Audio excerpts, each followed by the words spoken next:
Pro mě je Sdružení ambulantních specialistů především organizace, které na ambulantních specialistech doopravdy záleží. V ambulantní medicíně a vlastně v celém systému veřejného zdravotního pojištění je mnoho věcí, které my sami ovlivnit nedokážeme.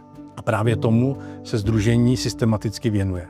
Každoroční vyjednávání se zdravotními pojišťovnami ohledně úhradových dodatků, memorandum, které bylo podepsáno v roce 2024 s Ministerstvem zdravotnictví a zdravotními pojišťovnami, kde zástupci SASu vyjednali výrazně lepší podmínky pro úhrady v roce 2025, jsou jen dva konkrétní příklady úspěchů, které pozitivně ovlivňují fungování našich ordinací. SAS je pro mě v těchto jednáních velice důležitý partner, který dlouhodobě hájí zájmy ambulantních specialistů.